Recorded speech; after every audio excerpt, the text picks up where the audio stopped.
Hello, everyone. This is Tom Fox, and welcome to the final episode of the ESG Compliance Podcast. And we have truly saved the best for last. And we're going to talk to Paige Motes. I've known Paige, not forever, but for a fair amount of time. She's been a part of the compliance community, and now she's a part of the ESG community.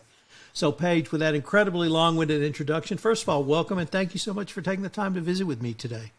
Oh, Tom, I'm delighted. Thanks again. Paige, could you tell us your professional background? Yeah, so I actually started in sales. I started at Dell back in the 90s when it was booming. And then I thought I needed a little piece of the internet bubble, the internet startup bubble that did not start out so well for me. And I ended up making my way through a variety of different sales roles until in 2003, right after I had my first son, I got a taste of ethics and compliance when I went to work at LRM. Real change for me in the trajectory of the career, not because I wasn't still in sales and consulting, but because I was for the very first time focused on purpose-driven activities and working with organizations to do the right thing. And I was really excited about that. It energized me. And after a number of years in that role, I actually was asked by a former LRN customer, hey, you think it's so easy, come try to do it at Dell. And so I did, thinking it was easy, and it was not. And as all of you ethics and compliance professionals know, it's really hard. So I spent about a decade inside Dell within ethics and compliance as a practitioner, advancing programs, and had an opportunity about 3 years ago to move my strategic work from ethics and compliance into the area of sustainability. And so I started out from a strategy standpoint there, and then about a year ago got to take over the lead global role. So very excited, but it's a little bit of a circuitous route. So it's somewhat unusual to go from the consulting world in-house. We typically see people go the other direction. What were maybe two or three of the biggest surprises for you when you went in-house from LRN? The first most interesting surprise, and it was not even just from the LRN experience, it was just previously all those years in sales, is that the company really doesn't spend all of their time thinking about you, the vendor.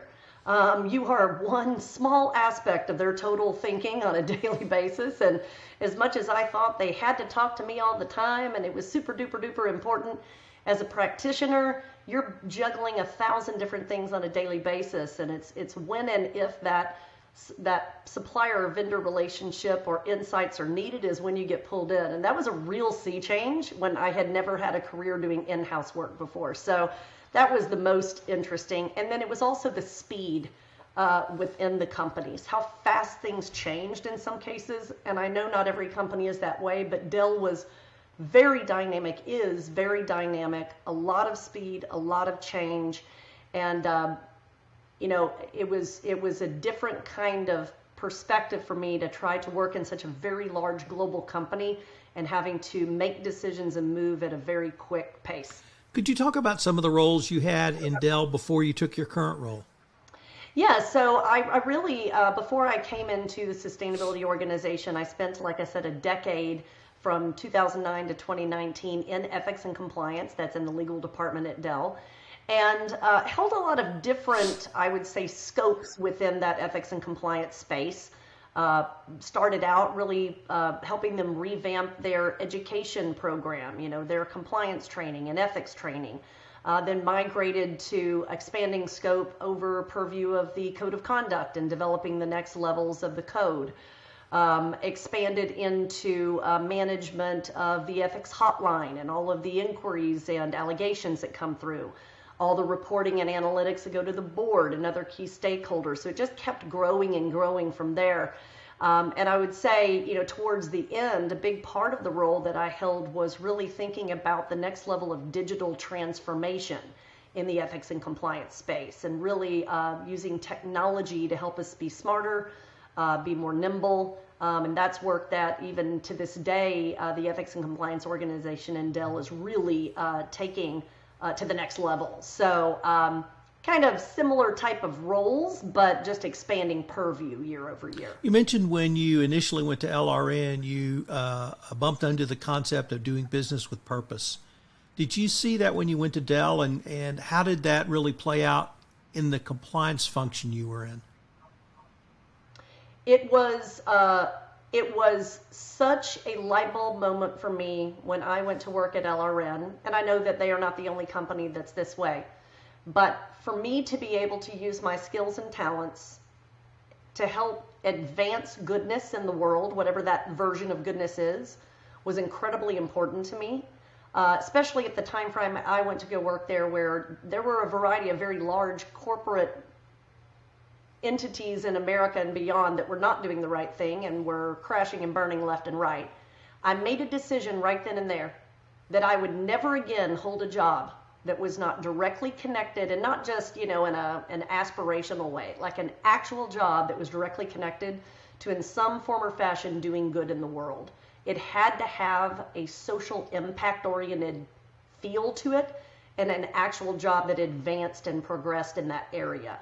I didn't call it social impact at the time, but certainly that's what I realized, is that purpose and that connection to how business can work with purpose, with ethics, with integrity, with helping your community, helping your neighbor. All of those feelings, I decided I would never again hold a job that wasn't in that realm, and I haven't so far. So I've been happy to say I've continued in that journey. Dell has had several different types of ownership structures while you've been there. Has it been able to maintain that culture of purpose throughout those different ownership structures? It has, and in fact, it was one of the things that impressed me so much. When I first started at Dell, we were a publicly traded company. And then not all that long after the fact, we went private, and then again went public a number of years later. Not a single, and I really mean this, we didn't get any pushback in ethics and compliance to dial back our programs when we went private. In fact, I was fully expecting I would need to bring a business case to bear why we shouldn't, because eventually we'd go public again and we can't recreate all of that structure. That wasn't even a question that came up, and I was incredibly proud that that wasn't even a factor. In fact, we even, kind of continued to do some even more innovative work during that time. And I don't know if it's all attributed to this, but I would dare say that one of the things that helps definitely at Dell is when you have a founder CEO with his name on every door, every building, every package, every contract, everything you have. This is about his legacy too. He cares deeply about doing things the right way. And that helps. There are most companies out there that don't have the name of the CEO with the name on the door have exactly the same approach. But it definitely is helpful to be able to lean in and know that Michael Dell himself really cares, because that's his name. And he founded this company and is really deeply entrenched in this purpose-oriented work. I've heard colleagues who worked for you tell me that, Michael called me, or something like that. And did he really take that level of involvement where he would call someone on the compliance team with an appropriate or relevant question? 100%. Michael has been known for years, and I'm not trying to speak out of school about him, but I will brag a little bit. He has always been very hands-on in taking interest in team members, taking interest in issues and conversations, and likes to, sometimes just show up and be a part of it. You'd see him walking down the hall when I was in sales in the 1990s with a headphone plug-in, and he would just come and sit next to a salesperson and plug in and say, hey, can I help with the sale? Like, he really gets involved. I know that Michael was very connected whenever I was in ethics and compliance. But yeah, I mean, he definitely will often make a personal appearance or reach out personally, and I love that about him. I'd like to turn now to your move to the head of global sustainability. What led to that move, and then we can maybe take a little bit deeper dive into what that role entails so far. Yeah, I mean, I think I had been with the Ethics and Compliance Office for a decade. I am not an attorney by training, and so, there's when you work in the legal department, there's some limits on what you can do in the legal department if you're not an attorney. So I started to contemplate, where could I spread my wings? Where could I use my transferable skills, but also be challenged and stay within that purpose space? And so sustainability was a place I already was doing a lot of partnering work When you're in the ethics office, you often work in the topics of human rights or some of the risks across other parts of our business. I work deeply with our product regulatory team.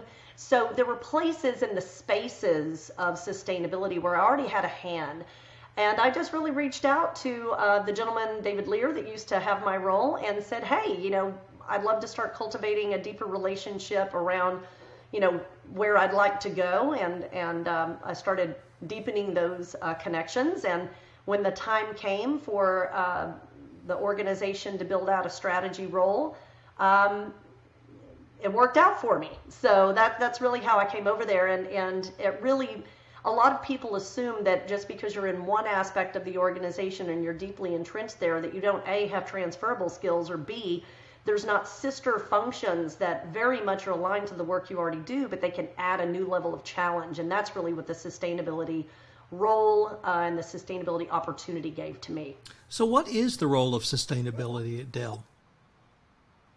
So, ESG as a broader spectrum encompasses all aspects of E and S and G. But the way we define the sustainability role and purview at our company is around all things environmental, and then an aspect of social, really the human rights piece. And then obviously I'm connected into some of the G's, but it's mostly E and a portion of the S. Human capital management, diversity, equity, and inclusion, all of that work rolls up through a different organizational structure, but they are hand in glove in partnership across ESG. But I don't handle, for example, giving and philanthropy. I don't handle diversity, equity, inclusion. It's mostly all the environmental spaces with a specific focus on climate, circular economy, and then, of course, out of the S, broad Dell human rights focus. So, what are some of the skills, you mentioned transferable skills, what are some of the skills you learned or developed in compliance that you think really lend itself to a sustainability or even broader ESG role? There are two really clear spaces for me that I think the ethics and compliance practitioners, risk practitioners, et cetera, have that I also developed that I think are very transferable. One of them is, actually three. One of them is we know how to deal with ambiguity, especially in the ethics side, right? Not everything is so cut and dry in the ethics side. In fact, we're often arguing you can't have a rule for everything. You've got to have a set of values and a cultural underpinning to help you make decisions when it's not so black and white. I think that's very transferable because in the area of sustainability, not everything's regulated. Sometimes the customers just want you to do something different. You've got to lean in and understand what works. The other thing I think that's really important is that ethics and compliance professionals are the ultimate dot connectors. You're working on a global scale. You're having to understand all aspects of the company and the business.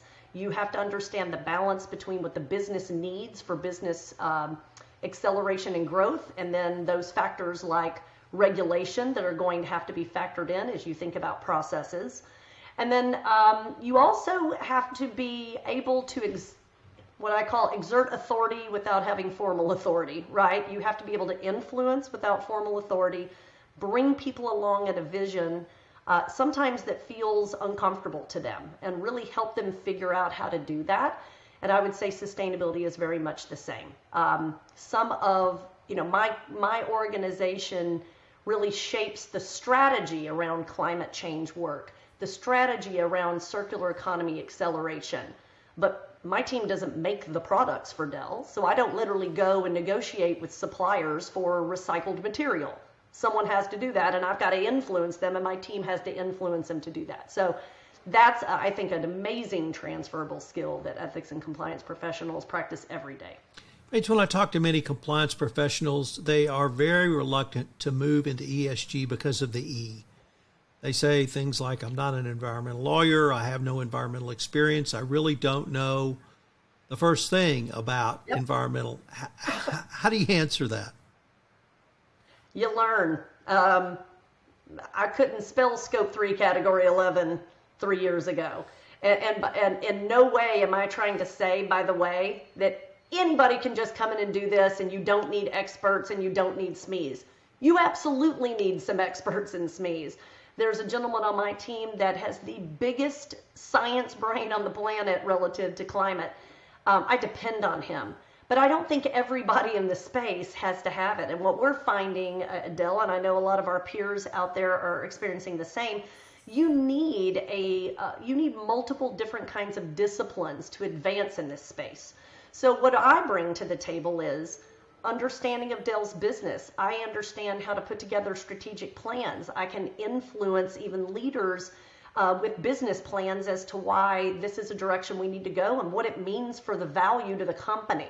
As just some examples, you do not need to be an environmental SME, with a degree from, with materials engineering to be able to go make that happen. What you do have to have is a desire to learn as much as possible around the world they live in. So I did a ton of deep learning around what are the factors that make up the greenhouse gas protocol, who are the players in the frameworks out there, what does circularity mean? What are all the different pieces in the circular food chain? I mean, I had to educate myself, and I'm many years in my career.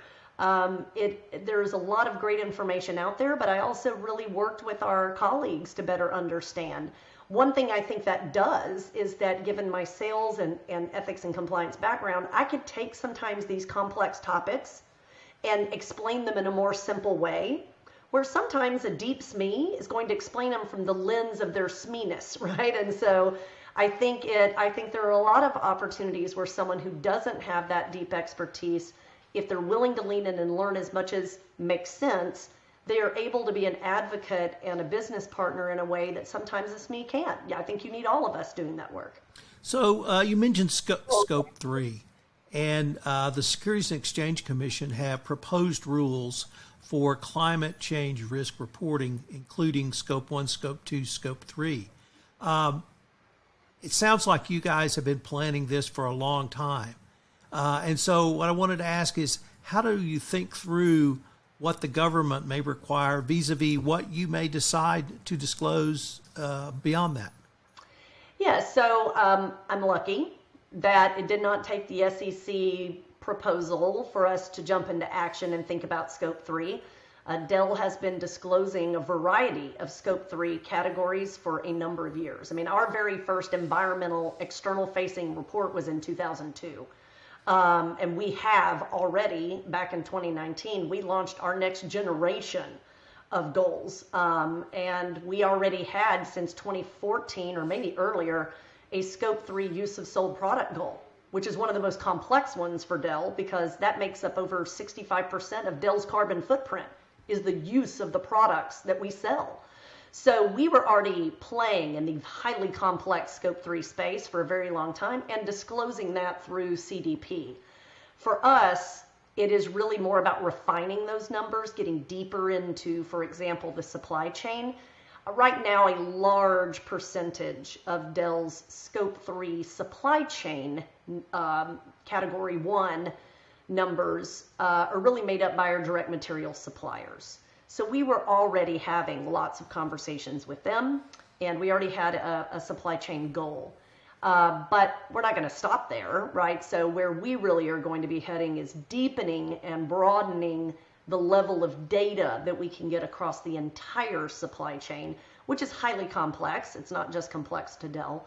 But the concept of us doing this work is not new. We've been doing it a while. Now, there are some Scope 3 categories that are hard. Employee commuting, hard, especially when for 2 years there was no employee commuting, right? So some of those things that are probably not as percentage-wise material to our company, and I say material not with the financial M, but we still want to accelerate and get the right numbers for that too. That'll take a little longer, but we're already on the journey. A couple of times you've mentioned the term business case, and I was wondering, have you been able to, or has the sustainability team been able to use any of the results you've come up with to help improve business processes in any way? Yeah, I would not say it was necessarily just our team. What I really love about the setup that I can't claim I put together, I came into it in the role, is that there's a lot of cross-functional working groups, and there's even a pretty robust governance set up within the company that existed even pre kind of ESG governance that existed for sustainability. What that did is it allowed us to already have senior executives and even working groups supporting them talking about kind of critical gaps or critical areas to accelerate. So we actually already had a way in which process improvement discussions were happening. We even then also about a year and a half ago launched a crowdsourcing tool called Eureka. It's actually connected to our Chief Technology Officer's mandate to allow any Dell employee to be able to say, I've got an idea. And we have a cross-functional team and even some budget money to actually kickstart their ideas. So I would not say we have any problem at all in uncovering gaps and deciding where we're going to make acceleration. Just trying to think of a one that I could give it as an example on the spot.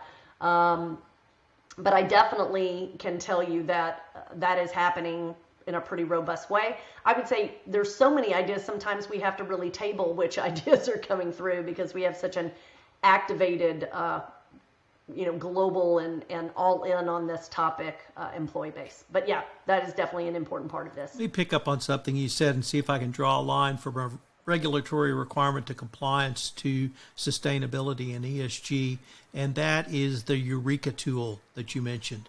And you used the word speak up. So I'm going to say speak up culture. So it started out as the DOJ telling us we had to have a hotline. Actually, Sarbanes-Oxley told us we had to have a hotline. And but you guys have taken that much further. It's not simply a reporting line. It's a true speak up culture where not only do people have the opportunity to do so, you've encouraged them to do so, and you're accepting their ideas. So I wondered if you see that as a part of sustainability, because I certainly do, in the S part, and things that we have done, hopefully for 20 years now because of Sarbanes-Oxley, are really part of an ongoing dialogue around ESG. You totally hit the nail on the head. I think sometimes when I talk to former peers or folks within the ethics and compliance space and they feel like they have a hard time connecting to what they say this new area of ESG, you've been doing it for years. It's just called something different, right? It's not new. And in all honesty, look at the work that you do each and every day. That helpline is a great example. That's been in place forever in many companies. We're used to monitoring, measuring, doing risk management, opportunity management, doing all of those processes and capabilities, and we're used to building cultures that enable that and take it beyond the rules to really being a differentiator, right? That keeps people there, that brings new people in, that allows for maximum innovation. All of that's already in play. These are just pivoting those same types of concepts and maybe doing a few additional things just with other areas, right? I mean, OSHA's not new, right? There's all kinds of things that have been happening in those spaces that are already fantastic foundations to build upon and evolve. So absolutely right. So the Eureka tool concept, is really more about innovation, but it absolutely has a very similar approach to what you're talking about. You also mentioned cross-functional teams you work with. I was wondering if you could talk a little bit about the different corporate functions who you are working with on Dell's sustainability and overall ESG effort. Absolutely. So as I mentioned a little bit earlier, we decided about a year and a half ago to start putting a more formal ESG governance process into play. One of those elements is what we call the ESG Executive Steering Committee. That steering committee has many of the players you would expect to be on it. Chief Ethics and Compliance Officer, Chief Privacy Officer, Chief Security Officer / Information Security, Head of Corporate Legal that works very closely with the board, Head of Investor Relations, Head of Talent, right? You've got Corporate Accounting, you've got Government Affairs. I'm just naming a few, right? All the right people that have to look at both risk and opportunity, that have to think about how do we decide what we disclose, in what way do we disclose, how do we evolve processes for maximum disclosure, But most importantly, how do we make sure the people doing the actual programmatic work have representation? Because you can't talk about disclosing anything you don't have a program to back up. Like, so when you were talking about helplines, you can't have a helpline if you don't have processes and programs to actually encourage people to actually speak up. Education, engagement, maybe that's an ombudsman, whatever the thing is. So I'm also represented on there as the head of sustainability. So is the head of diversity, equity, and inclusion. So is the head of Transforming Lives, which is our giving program and philanthropy. So those types of groups get together on a routine basis, and we are the governance structure for ESG for the company. Rach, I'd like to ask you to maybe turn your gaze down the road a little bit to 2025 or beyond, and where you see sustainability and a broader ESG corporate function going. I wish I had a crystal ball. Wouldn't that be interesting?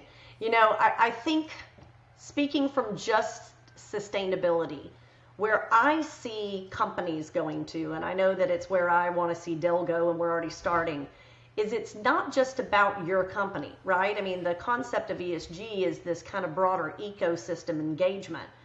And one of the things that we're toying with at Dell, and I know other companies are as well, is how can you think about the work you do or the solutions you offer in engaging with your customer base, or if you have a channel, your channel base, and saying, how can we help you achieve your goals, right?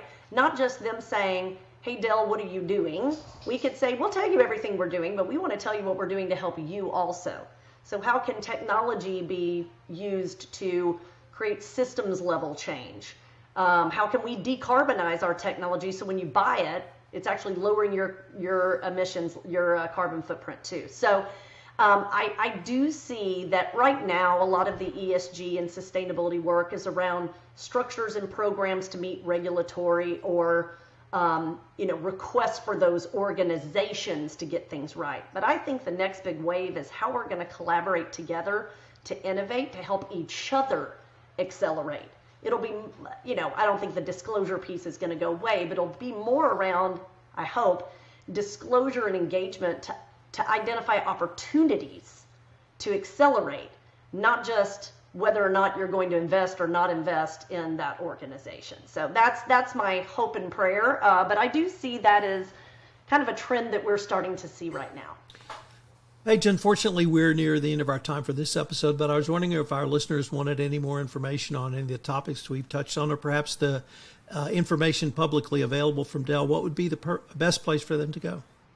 Absolutely. So on the Dell side, we actually have a kind of external facing website that is kind of all things ESG. And probably the easiest thing to do is just, go on to the internet and type in Dell Technologies ESG or Dell Technologies Social Impact. And we have all kinds of plans and our public facing reports and highlights. As far as questions about the work that I do, my team does, or kind of this nexus between ethics and compliance and sustainability, feel free to reach out to me on LinkedIn. I'd love to connect with you and talk about it more. Well, Paige, I cannot think of a better way to have ended this podcast series with this episode. So I wanted to thank you again for taking the time to visit with me today. Tom, thank you. I mean, you are right at the forefront of all of this great work. You've been doing it a long time, and I'm so delighted to be a part of it and honored. So thank you again for inviting me.